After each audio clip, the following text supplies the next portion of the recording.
I think the big culture building that's fun, that's what we all talk about, the events and the things and the wigs. But the stuff that really builds your culture is trust. We can talk about all the fluffy stuff all we want, but it has to pair out with the really practical. Are they able to make the money that they want to make? And can they build a business around the lifestyle that they want to have in our space too? That's asking for partnership, and you have to have a lot of trust built with your people to be able to have those hard conversations to say, we need to make a change. It's that currency of trust, which is, are we making true the things we're offering to them? Are we saying this meeting is going to be great for you? And is the meeting actually being set up from the start to be great for them? Welcome, Emily. I am thrilled to bring you on the show today. Emily Smith is part of the Wemert Group out of Orlando, Florida. And Jenny, Mike, and I go way back, like way back. I know you all think that I'm about 25, but really we go probably back that far. And I am just so excited to have you on the team and share more about your experience with the very successful Wemert Group. But to kick us off, give us a little introduction to your career journey, your role on the team, and if you'd like to share a little bit about the team so our listeners know the impact that you're making with such a large, successful group. Of course. Well, first of all, thanks for having me, Debbie. It's great to be here with you. I've been with Wemert Group over 10 years now, which really even sounds wild for me to say out loud myself. When I first started, we were a much smaller team. We work out of Central Florida, and we served kind of a limited area, but still kind of large for real estate. So about 5 large major zip codes.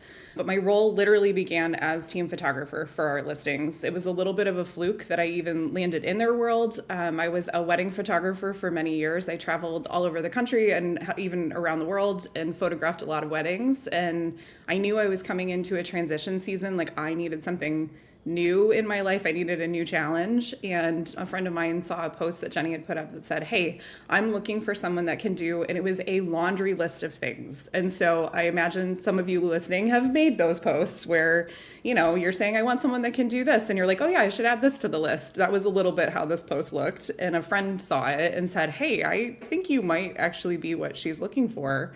And I thought, why not? I'm just going to reach out and see if there's a fit here while I'm trying to figure out what's next. So here we are 10 years later. I said yes to photographing listings. About 2 weeks later, I was out of the field and at a desk and helping work on our marketing and helping her start to move the ball down the field with the vision. So over time, I just kept taking more and more pieces. So it was learning the marketing, learning the client touch piece, creating a little system here or there. But over 10 years and getting to sit next to what I believe is the very best in the business fast-tracked me into learning how to do real estate at a really high level. So learning to speak like the agents on our team, learning to problem solve for them, with them, all those pieces. So as the team grew, we are now about 70 people strong, and we're now serving, like last year was 130 zip codes. So we've expanded exponentially in the 10 years I've been with Jen. And right now, I think the thing that brings me the most joy in my spot is just protecting and growing our brand with the Wemerts. I lead alongside of the Wemerts. I don't take that for granted. I'm grateful to get to do it. But our whole goal right now is just to create opportunity for everyone else on the team to get to lead with us and to create spots where they can step into that and can grow with us. So what they did for me, I now try to do for everyone else on the team. From photographer to leadership, and again, oftentimes it's who you're surrounded with and who you're surrounded by that gets you there. So tell me, because again, from photographer to leader of the team, what are some of those pivotal moments that you experienced that allowed you to take the next step and get you to where you're going? And then tell us a little bit about like what's next for the Wemert team. This is exciting. So I think for me, it was just seeing the holes and recognizing them, and then asking like, do I have a gift or maybe like a skill set piece where I could jump in and fill that piece? Or I think most of us are pretty good at identifying the things we don't like about something or when something is going wrong. Most of us are like, oh, I don't like that color, or I don't like that thing, or I don't like my hair today, or whatever it is. We're good at identifying.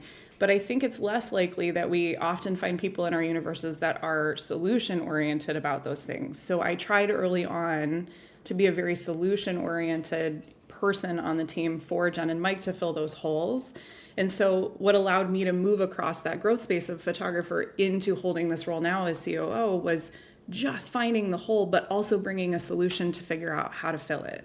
or being open to the fact that as someone with limited knowledge who was starting on a team, I didn't know the solution, but I could go ask all the right questions or find all the right people to be able to fill the hole eventually, right? By doing the research or by figuring out like who on the team might know how to fill this hole. And in the early days, I wasn't as good at asking other people to fill the holes because I was still trying to earn my own spot on the team. So I was filling the holes. But over time in leadership like that, that's a growth piece. And so I think that was a big piece of it. I also think we all have been told in tough seasons we grow. It's through the hard stuff that we like. That's just, it's like leadership 101, like the tough road stuff. less traveled, jump on it. Right. But I think that's true. And so here, like at Wemert, the tough seasons shape us the most. So navigating market shifts, or for me in a COO seat, it's resetting systems that aren't working. It's hard. It's really hard to tear down something that you've built and you've like belabored over, or you've spent a lot of time really thinking through, and then it's not serving you anymore. And it could be because the system itself just isn't working. It could be because technology is better than it was 5 years ago. It could be, your people that are supposed to love this thing you built hate it. Like it could be that simple. So I think that's the stuff that has stretched me to just say, we're not married to anything. We have to be open to change at any given time. We have to be adaptable. We have to let go. For me personally, I have to let go of my need for things to sort of be what I envision, just like in my own brain, or to be perfect. Yeah, so that's a vital piece in what you're doing is the tear down and build up of systems. And I think we've consistently seen that really over the last 10 years, like your lifespan in the real estate industry with the Wemerts, is that so much has evolved. And like you said, it doesn't even have to be that thing that evolved. It can be that your agents don't relate. So when you look at the growth cycle of your team, going from the size that you were to the size that you are, what are some of those systems, or even just more recent systems, that you've taken down or are implementing in to, one, accommodate the size of the team, and then two, accommodate the market? Yeah, right now in particular, we are reworking how we do leads and lead distribution. And we've reworked it twice in the last 4 months. We tore it down basically right before summer and said, let's try something new for the summer. And then took a lot of feedback coming through the end of August on that. And literally tomorrow launches the new version. It's like version 2. It's painful. Like it's painful work to have to rebuild something twice in 4 months. But doing it right and getting it right for the people that have to live in it is important. And so we're not tearing down just for the sake of tearing down. I don't normally like break things down and rebuild quickly, and we do it intentionally in certain seasons. So we broke the leads program down right before summer and actually made it easier for them going into summer when they had vacations, or maybe they needed more flexibility in their schedule. But the changes we made led to less conversion.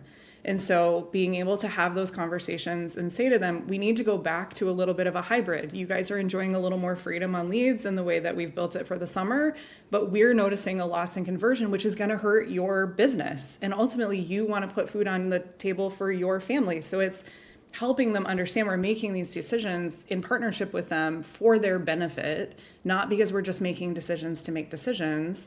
But then we waited through school coming back in and getting all the kids settled before making the decision to make the change to go back to something that felt a little more like they had to be stuck in a spot to take leads.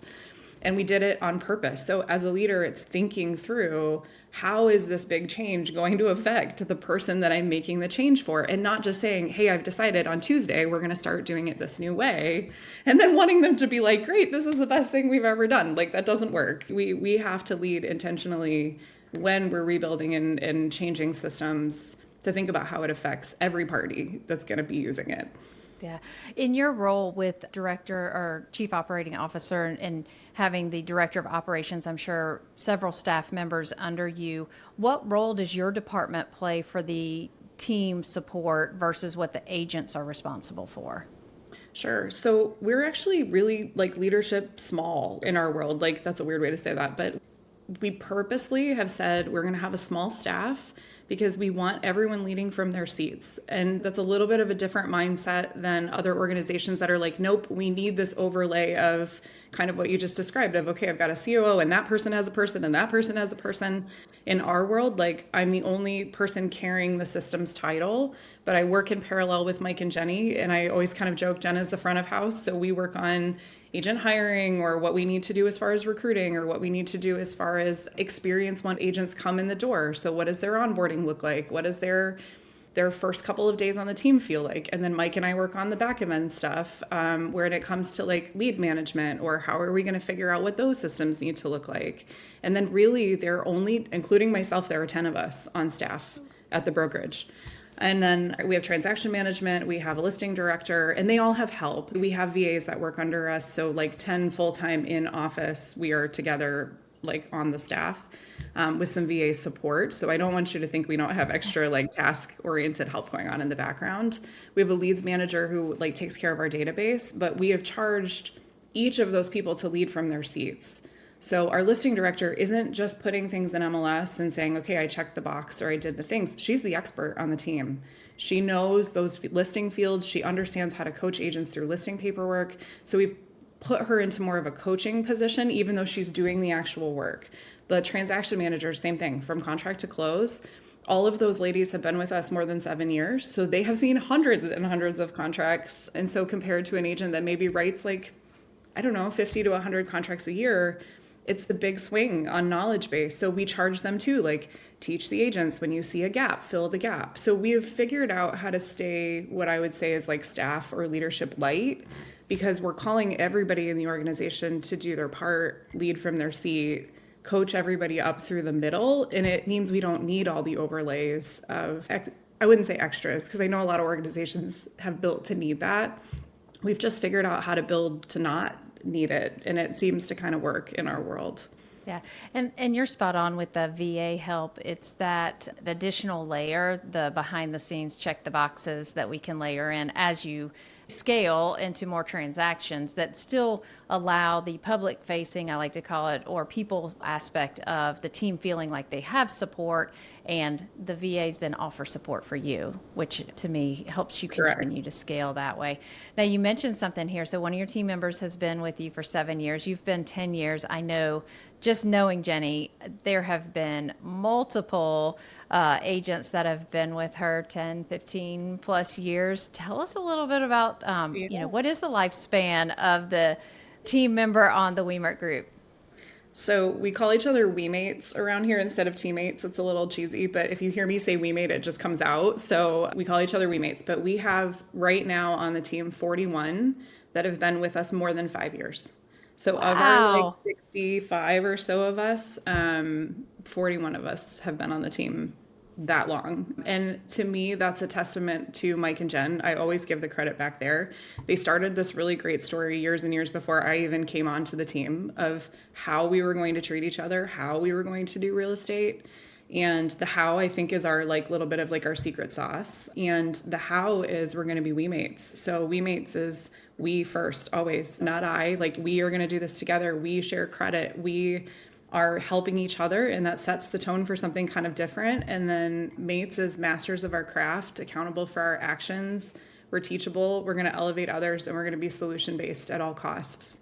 So we don't have like a traditional mission, vision. We don't have a lot of things on the wall other than you'll see we mates all over our office. So when I say to somebody like, this is my we mate, this is my teammate, that we mate piece is calling them to how they're going to do real estate. You're going to be solution oriented. You're going to give credit to the team because we're stronger when we build together, or we're going to be masters of our craft. So I want you to come to this training because you're being called to be a we-mate. You are called to being a master of your craft. And that changes the game, I think, completely on why people stay. It's the how. We also have fair splits. I think that's the big one, right? Like they're not going to stay. We can have the best culture in the world, but if they're not making enough money for their families and they can't put food on their table, or they can't build the life that they want, it's not going to work. And so I fully understand that we can talk about all the fluffy stuff all we want, but it has to pair out with the really practical.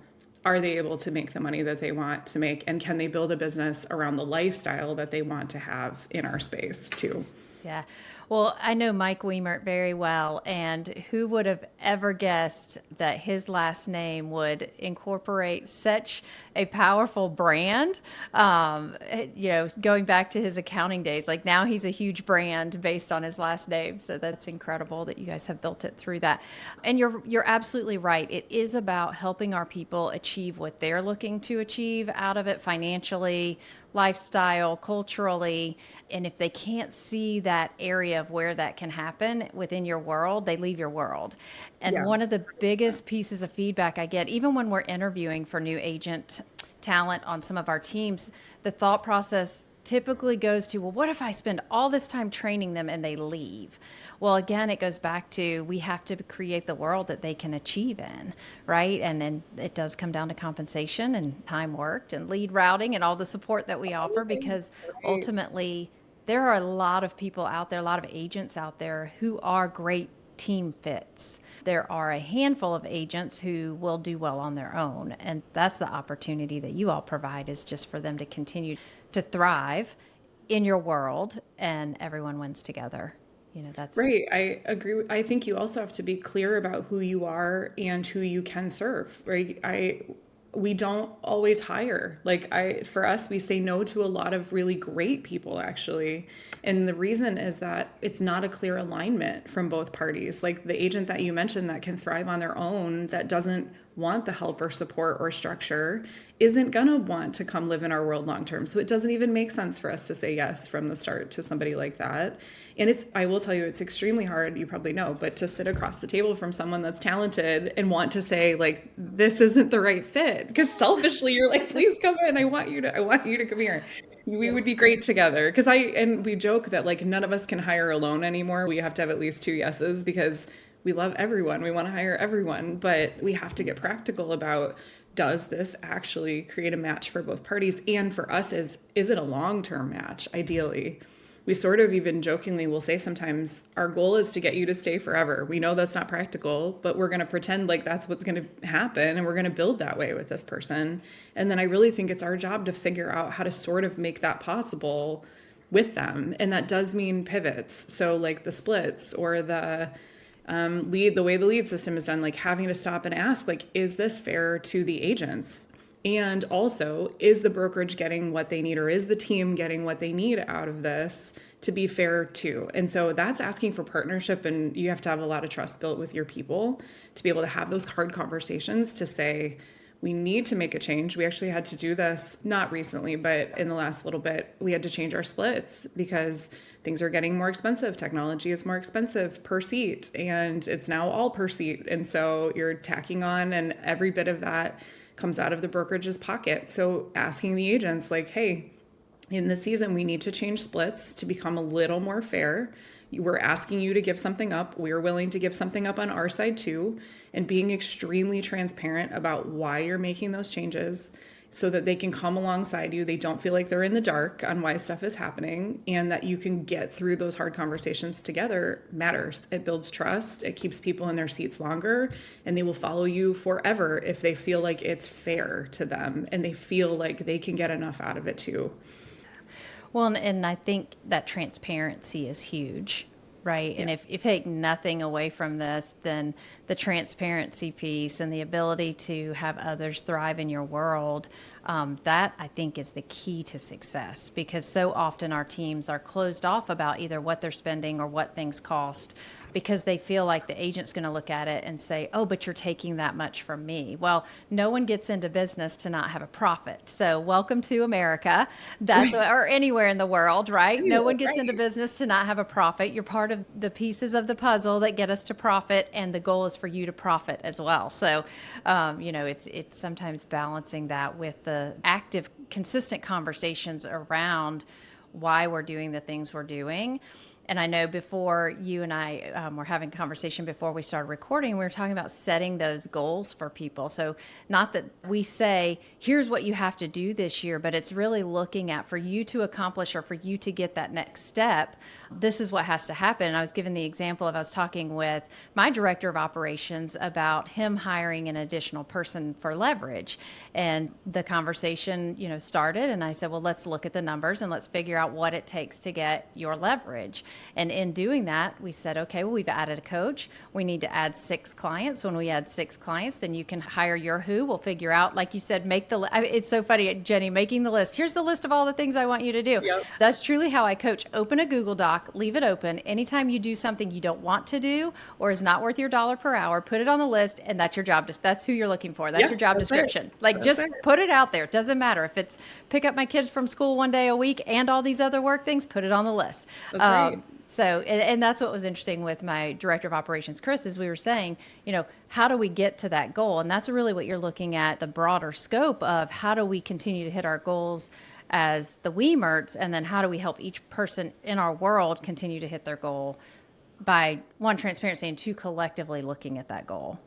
Mm-hmm. Yeah, no, for sure. I think inviting people into the real process of what it takes to get to a goal. I know those that are coaching minded are already kind of there, but those in our organization that maybe aren't, it's harder. Those are harder conversations, and getting them down to some practical, what do you think you might need from this business this next year? Or for your example of, I want to have a person, okay, well, for us, to me, that means I have to sit down and figure out the practical pieces of what does it actually take to get this person from here to what they want. And that could be an agent, that could be a support person, that could be anything, right? There's a gap. And so it's just looking at that gap logically, and even with a little bit of heart, those two things pairing together of let's figure out where the gap is and how do we fill it, and then be extremely clear on what happens if we can get that filled. I also want to acknowledge that sometimes we give people goals that aren't possible for them to help. They can't close the gap, and that's not fair as leaders. We have to figure out how to make it possible to close the gap. Or sometimes with an agent, I have to walk back expectations on the gap. Okay, you wanted to go from, selling 4 houses a year to selling 35. That is a massive gap. So what are the activities we're going to do to get from here to here?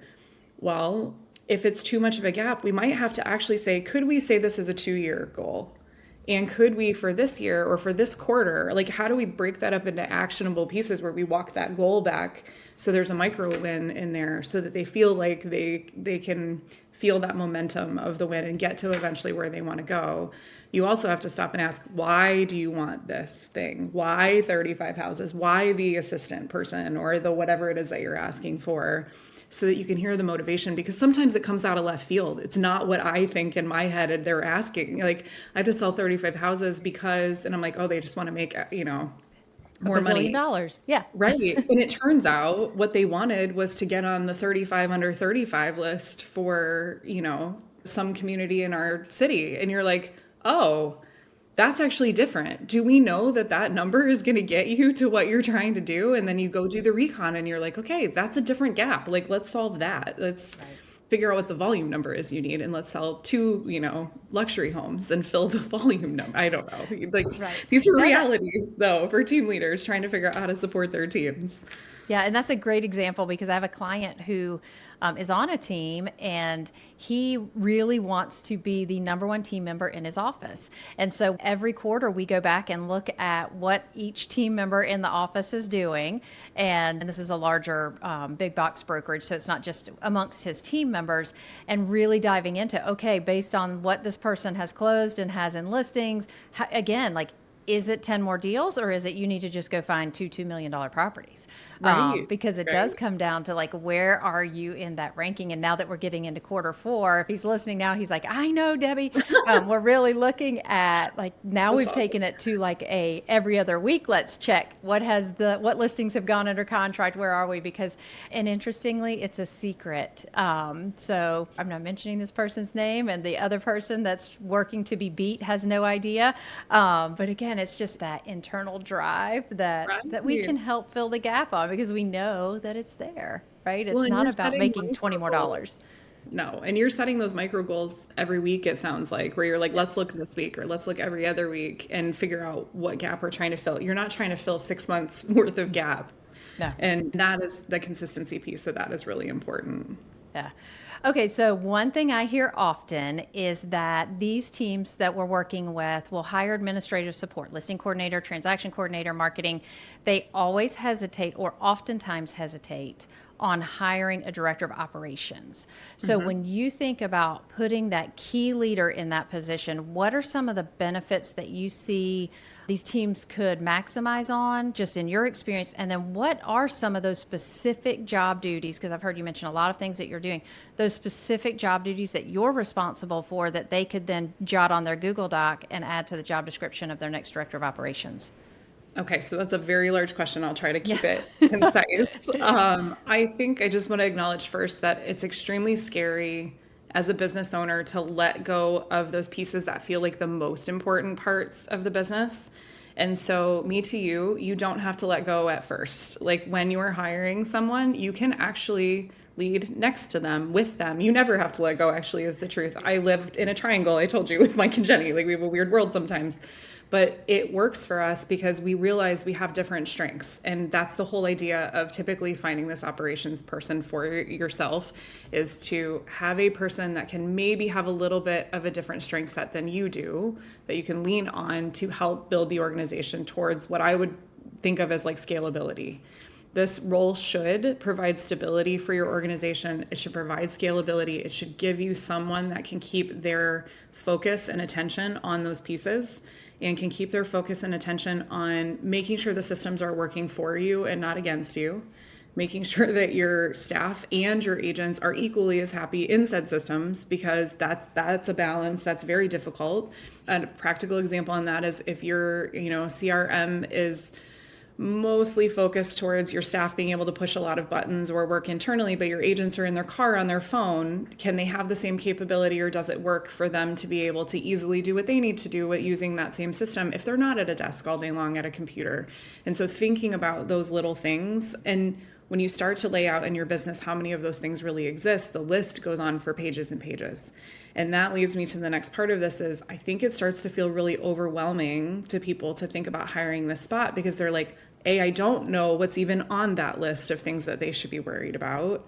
But B, I look like a hot mess if I hand this list to someone else, because it looks like I don't know what I'm doing in my business. And the truth is that's not the case. The truth is most people are just small business owners that are building this thing as they go on the fly, and we're duct taping and we're holding that hole off going, oh, please don't crack while I'm working on this thing over here. And so to me, hiring someone in my seat just means putting someone next to you that says, okay, you worry about all the disasters happening around us, or you worry about leading us where we're going and doing the research on what's coming next, or where you want to go next, or the ideas for growing the company. And I'm going to put blinders on and do this and focus on the pieces of the internal part of the business so that you can keep growing us externally this way. It doesn't totally work like that in our world. I want to acknowledge that. I'm not a typical COO. My seat doesn't run like a typical COO. We again run differently, I guess. I understand that when I speak to other COOs, they're like, you do what? Like how many, but it's because we are operationally small as a staff. So what are some of those, if we said day in the life of Emily, what are some of those things that you're responsible for? Because I think this will spark some thinking time for the listeners to go and say, oh, somebody could do that for me, because we are, as team leaders, we're all control freaks. Let's just admit it, right? Yeah, of course. So day in the life, what are some of those things that you tackle for the Wemert Group? So for me, I spend Mondays mostly meeting with our other leaders in the organization. So I spend a lot of time on Mondays with our listing director. I'll pop in and visit with the TCs and see what's going on in their world, figure out what the holes are from the weekend. And I just do a lot of listening on Mondays of what's going on as a whole, what's not working for us, what's working for us, in order to try to help problem solve alongside of everyone else on those things. I meet with our lead coordinator on Mondays too, and we talk through what's going on with that system. Is lead distribution working properly? Are people getting what they need out of this? Do we need to, change something in the system? Is it working properly? The girl that lives in that seat also helps us with our referral connections. And so we talk about referral, like how is that going? Do we have good partners where we need them? Do we need to go out of box and find something else? We also talk on Mondays about title in our world. We talk about all of the things that help us grow. So I spend most of my Monday checking in with everyone else. And I do that on purpose on Mondays because agents are typically nowhere to be found on Mondays in my office because they've been busy all weekend. And so because it's a lighter day for the agents, I focus on the staff.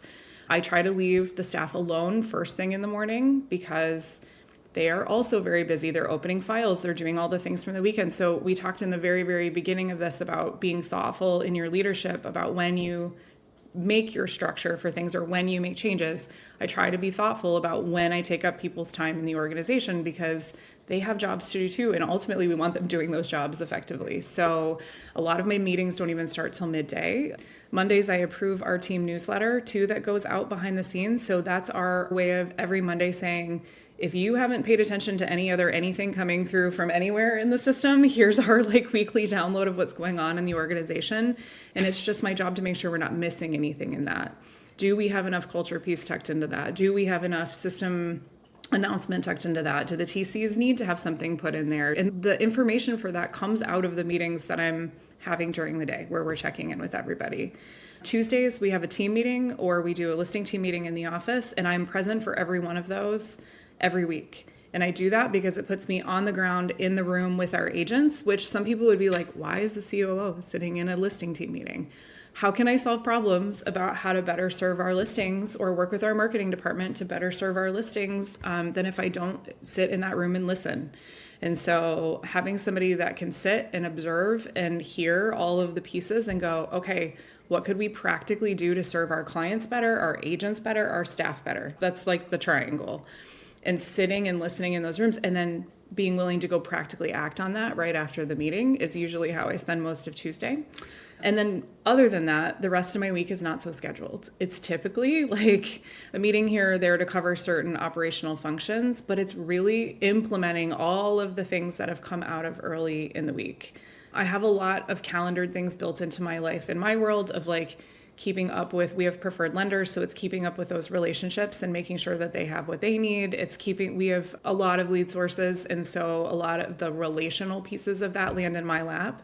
And so I'm checking in, or we're doing meetings with those lead sources and figuring out, are we being good partners to them? Are they giving us what we need? And making sure that all of that is working properly. I'm checking in on our marketing numbers. Is distribution going as we're expected? Are the campaigns that we're running working? Is what we're doing in Google Ads make sense? Should we be changing the messaging? So it feels like a lot of moving pieces, and it is.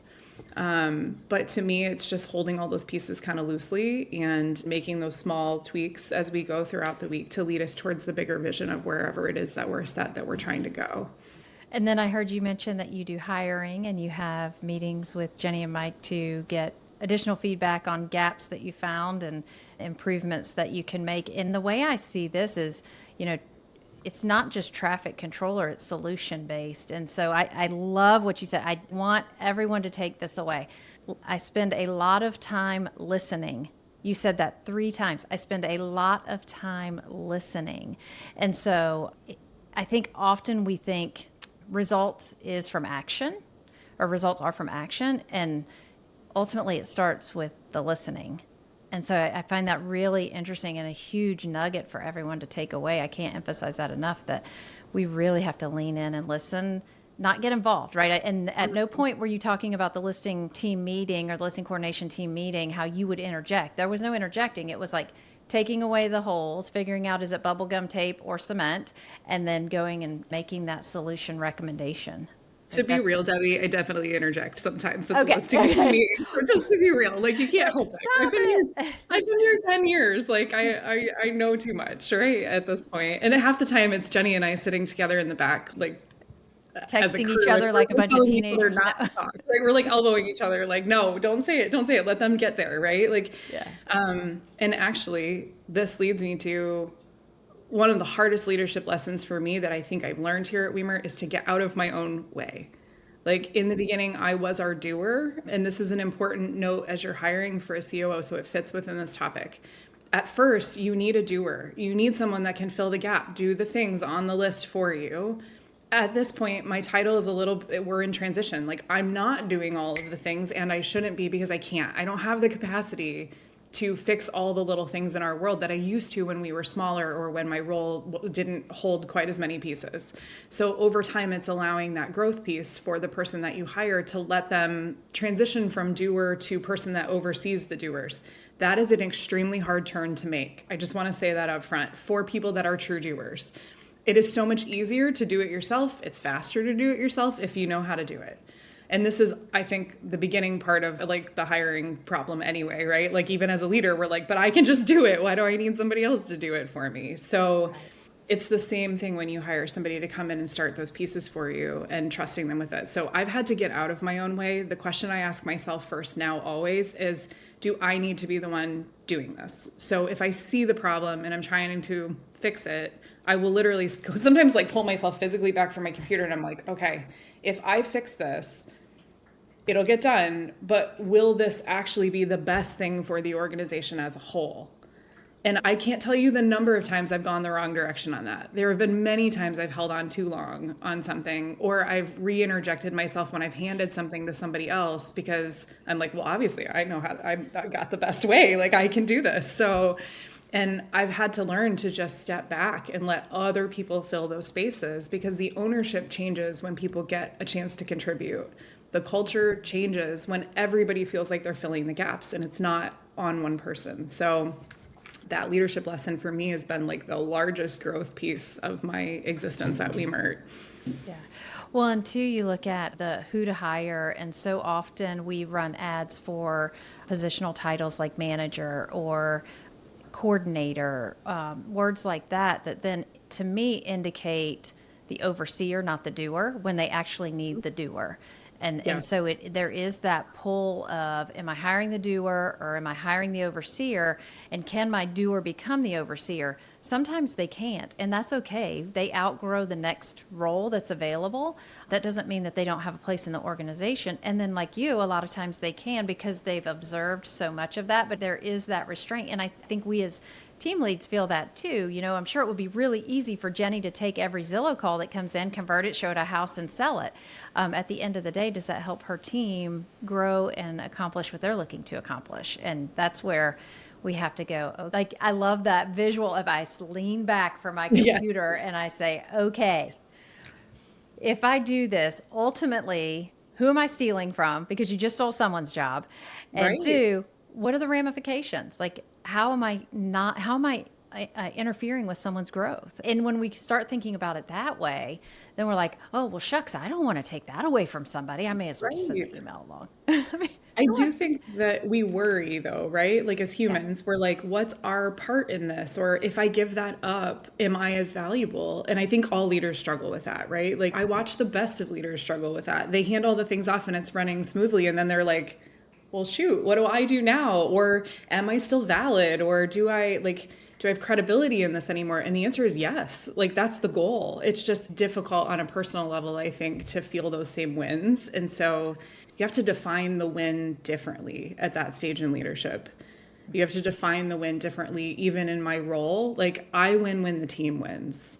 I don't get to stand on stages and accept production awards in the role of COO. Like I'm not every year going to have like she sold X amount of million, but I will tell you, I can be extremely proud of the work that we've done as a brokerage every year, because you're resetting what the level of success means. Like, okay, I contributed to something bigger than me, and that matters in how we define these wins. Absolutely. Well, and a large piece of this is building the culture. And that's something that I know the Wemerts are proud of, and they have, as long as I've known them, worked to continue to build the culture. Another piece of feedback I get or questions that I receive are, what are some things that I can do with my team? Now, you all go all out. I see everyone dressed in costumes at Halloween. I see scavenger hunts in towns where you're visiting, massage days, girls' night out, like sports teams, all the things that you all put together. Walk us through a little bit of some of the things that you do to continue to build the culture within the team so that they can take these and go implement them. Here we are at the end of the year. We've got to start getting some love out there. Yeah, no, that's real. I do want to start by saying I think culture doesn't happen by accident. And that was a piece I realized very early on in life. I was lucky to have some mentors that sort of pushed that into my human along the way. And then meeting the Wemerts, they already had that going. So again, I stepped into a great story that was already happening. Their culture was already great. So I didn't create the culture. The culture existed. I've just helped us continue it along over the years. But I think it has to be intentional. And so when we talk about things that we're doing, we just think about that piece. So we're like, okay, we're going to have a team meeting. How do we make sure there's ability for people to connect at the team meeting? Because ultimately the wigs and the shirts and the things are really just about connection. It's just about giving people something to like mutually have something to talk about when they don't know anything about each other. So if you're wearing a funny wig at a holiday party, it gives you a reason to go say, oh my word, I like your wig. As silly as that sounds, like it's that. And they make pictures look more fun. We realized along the way, like that's a very practical, real thing. Some people will hate that part if you start implementing that in your organization. Like some people, like especially like our high drivers are like, this is a waste of time. I don't want to wear a wig. So knowing culture doesn't happen by accident, and knowing that most organizations are built with both drivers and folks that need culture, like need those like fluffier pieces, you have to be okay with the awkwardness of putting those two pieces together. So you have to be okay with your drivers being annoyed that people are wearing costumes. You have to be okay that your fluffy people need a little bit of fluffy, and it's okay. Like that can live. Two things, I'm so obsessed with the idea of two things can be true. Many things can be true at one time. Both of those things can exist in an organization. So we don't force it. If we're having a team, let's say scavenger hunt day, or like we go out to a place here called Wekiva Island where you can go, kayaking or play volleyball. If our high drivers are busy and working and don't want to come, they don't have to. They really don't. Or we might say, hey, we're doing this as a team. The first 3 hours, we need you there because it's important to us that we're all together, we get to know each other, and here's how that benefits you. When you need somebody to open a door for you, or you need somebody to go hang out at your photography appointment at your listing because you can't make it, like this is how this happens because you have to know each other. So come out, join us for the first 3 hours, and then when the 3 hours are done, like you're off the hook. You're forcing your high Ds back in, you're giving your highs what they want, and so then the rest of the day, the people that want to stay and continue on can continue on. And most of the time, people don't regret that time given, but you have to set the like, why are we doing this? Culture, I'm going to go back to it. It doesn't happen by accident. You have to take the time to intentionally build in those pieces. So matching t-shirts, I was never into matching t-shirts before I met Jenny Wemert. I'm just not a big fan. But I do understand the power of grouping up and what that does for people. So like sometimes we'll like go on a small 2-night cruise together, or we'll do things. And again, not everybody has to come, but the t-shirts make you known. And then selfishly, they have those t-shirts when they go to the gym or they go pick up their kid from school or whatever, and it gives them talking points. So giving them merch or giving them things to feel like a group just continues to like add to that feeling of we are on a mission together. We are doing something together. And adding the silly just brings like the dopamine piece that agents feel. The silly piece is the feel piece. And so you're marrying practical need for the organization to feel connected with that dopamine piece of heart of like, okay, I feel good here. I like it here. These people are nice here. Like that stuff matters to people wanting to stay in your organization. So if you've never done a fluffy event or like matching t-shirts, don't go all out. Like don't do it all at one time. Like start with like one thing and go, okay, could we maybe after team meeting bring in lunch? There are so many vendors that are so willing to like partner with you to bring in lunch for your people. We do that intentionally once a month at our all meetings. We always have lunch, always. And the reason is that we encourage agents to stay and just enjoy lunch. There's no agenda over lunch. They just grab a plate and get to know each other. It is a super easy, low bar, no costume, no t-shirt way of people practically being in each other's spaces and getting to know each other. It's funny because as you're talking, you and I were sharing before we started recording about my friendship with Jenny and how far back that goes. And you are 100% accurate in that it doesn't happen by accident, because as long as I have known Jenny and Mike, they have been doing things along this line. Like I remember, and Mike's going to laugh, when Mike dressed up as the Easter Bunny for the community events, we were doing a lot of farming, and Mike was always the Easter Bunny. He was Santa Claus. Like there were always those pieces. And then as a friend group, it was the same thing. Long before she had a team, if we got together, there was always something funny that ended up happening because of something that was unique, like you say, the matching t-shirts or just different things. Everybody has to wear a dress. I don't care if you're a man or not. So it was, it's just one of those things where if you can incorporate the fun, I think fun is what keeps people coming back, right? Fun gets us through the hard times. even if it's you're having a bad day and you put on your silly shirt that you wore on the cruise, your banana costume, because I did see those. I feel like I saw that not long ago. So, I mean, whatever it is, it's the fun that keeps people coming back. And it does have to be intentional. And one thing I did not hear you say is that we've been in business as long as we have, 20 plus years for Jenny.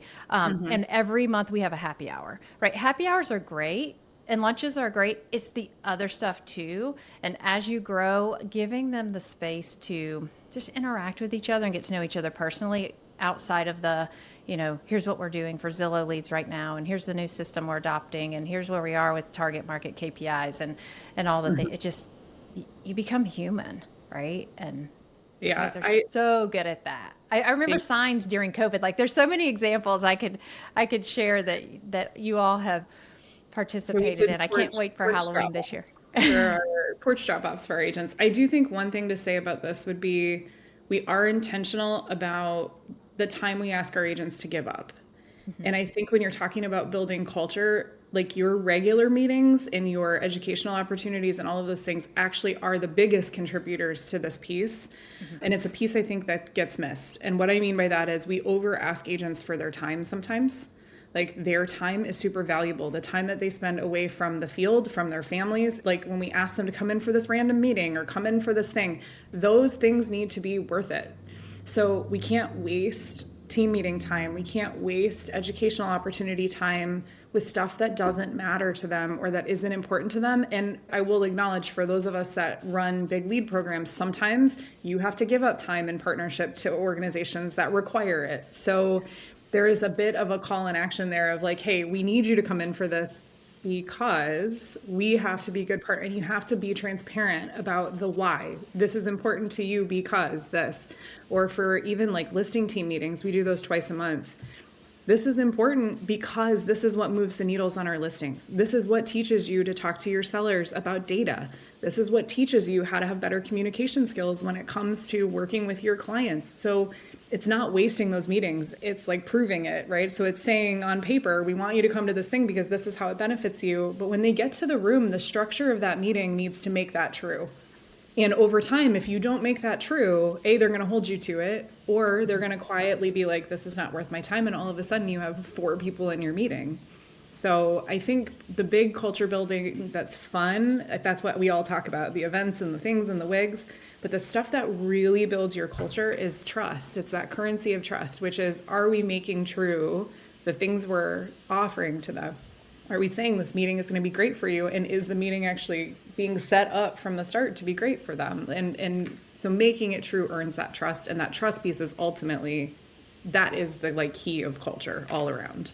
Yeah, it is absolutely the foundation of the business and the foundation of the success is that trust. And I value what you're sharing in that, making sure we're delivering on what we're asking of them. If it is show up for the training event, it starts on time, it covers the information, we don't get on tangents, it ends on time. And it's all things that will help them improve, not just a complaining session, Yeah.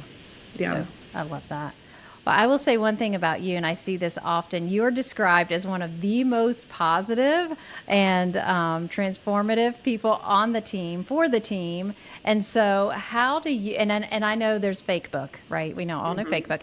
And then there's what happens behind the scenes. At the same time, I can honestly say you are spoken so incredibly highly of. How do you maintain that positive face in the midst of, as we've experienced several market changes as you've been with the company, I'm sure several personnel changes, hard conversations have to be had. How do you stay positive and manage all of those things? So I think for me, I want to start by saying positivity to me doesn't mean pretending that everything's perfect. I don't like when positivity is associated with being like fluffy or that other piece. Like to me, it's a very much a choice. And that choice is a strategic, maybe perspective that for me creates a useful belief. So when things are tough, like I am trying to focus on what's still good, what is still possible, what can I control, what can we still do through this situation. So the S of Wemert, solution-based, to me, like it's that, like at the core of it is how do we figure out what is still positive here? The girls in the office one Christmas made Christmas elves.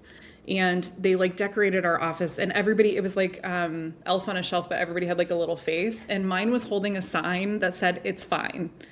And like it points to it. It's like, and everybody jokes that like my phrase is "it's fine," but I mean it. Like it's not "it's fine." It's really "it's fine." It's fine. We're gonna figure it out. There is a solution on the other side of "it's fine." But I laughed really hard when I saw the elf was holding the "it's fine" sign.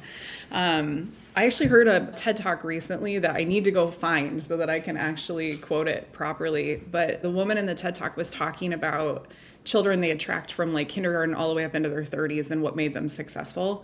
And we expect her to say like, oh, grit or like, positivity. But what she said was what they found were kids were more successful when they had a really like hope for the future, essentially. They believed that the future was going to be better than it is right now. And so paralleling that with positivity, I have to, for the sake of the organization, believe we are going into a better future. We are building something together that's better than where we are today. We're headed towards something great. And something about that has really just like latched on to who I am as a human. And I have been carrying that around for the last 2 weeks since I ran into it on the internet of, no, that's it. Like that is this season. We are just going to acknowledge where we are in the real estate today as we're having this conversation is hard. I'm having so many conversations with agents that are really trying to shake the trees, so to speak, and it's just not happening. Or people are sitting on the fence, or team leaders are frustrated because their best agents are being recruited away from them, or it's hard. But having a belief as a leader, it doesn't matter what seat you're sitting in, leading from your seat, having the belief that it can get better and the future will be a good one is a game changer. So that positivity piece is a choice. It's a useful mindset, and it's a belief that will, I think, carry you into getting through whatever season that you're kind of in. Yeah, and I think that's a great interview question too. Is what you see for the future, and is their response positive? Because you're right, that everything comes full circle. I'm very impressed with your ability to articulate how positivity comes into play versus like, oh yeah, I just have to tell myself every day it's all going to be fine. It is truly a practice of it's going to be okay. And again, like you said, it is hard right now. I always say unique. They always say, the new normal. And I'm like, every day in real estate is unique. There are no two transactions identical, and there are no 2 days in real estate identical, and that's what we have to be okay with. That's why we got into real estate for sure, and just remaining optimistic about that. It's funny you mentioned the word grit too. So I recorded a podcast just recently with a lady named Mindy Jones, and she talks about grit, and she said grit so often is defined as resilience. When she looks at grit is actually the fact that she's prepared. So grit shows up when you're prepared versus being resilient. And it's the same thing with positivity. Like it just has to be a practice. But we could talk on days for positivity and gratitude. And thank you for being the driving force for the Wemerts. So as we wrap up, when you think about what you want leaders to take away from today, what are some of those things that they can take away from today, go take action on, or should continue to add to their thinking time to be successful in this crazy industry? I mean, that is a great question. I think it is just, what are you building towards in this season? Is it clear? And who is building with you that you need to turn around and either bring into that discussion with you, or that you need to turn around and say thank you to? I often get asked, just to put this out there, why are you still with Wemerts after 10 years? Like, you could go do other things, you could move on. I love working with the Wemerts. They have offered me a place to use my gifts to grow, but they include me in the discussions when it comes time to talk about how we're building or what we're going towards. And the power of being included and the power of building together matters a lot. That is not something that every organization can offer. It's not something organizations choose to offer. Like, there's many words we could put in there. But there is a superpower in going, as leader, I need to stop and ask, where am I going in this next season? What am I working towards? What am I trying to build towards? And you don't have to look 10 years out. It doesn't have to be a 10-year plan. What are we building towards in the next quarter? What are we building towards in the next year? But the superpower part of it is bringing your people along with you, and then stopping to acknowledge the work that they've done, that has mattered. It's that they have built with you. At every step of the way, I feel like Jenny and I try to throw credit at each other. when you have someone sitting in a second seat next to you, second seat's hard. Like let's just start there. It's hard. You don't get the ultimate say. You are not the boss. Like there is the boss. But when you have someone willing to support and sit next and lead with you, and they want to do that, you remaining in gratitude matters to that person. You bringing that person along with you and not being afraid to share the credit or being afraid to share the seat matters. Jen is so gracious that way. I say Jen because I work with Jen more than I work with Mike. Like I'm with Jen every day. We share an office. So there's that. And Jen has become like one of my like people in life. But their ability to lead with people and not out in front and to say, nope, we're locking arms and we're going to go forward together changes the game. So me to you, if you are a leader listening to this and you don't feel like you've been leading that way, maybe this could be a small challenge to just make a small tweak. Who do I need to thank today? Who do I just need to stop and say, I'm sorry, we've been running so crazy, or it's just been so busy, I haven't stopped to say thanks for the little stuff you've been doing? Or who do you need to turn around and say, hey, I actually don't know how to build this thing. Could you help me build it? As leaders, I think we're afraid to show those weaknesses, but we actually invite people along with us when we do that. And so I think that is important work. So that's, I think, what I would leave people with today. Yeah, clarity, inclusion, and gratitude. I love it.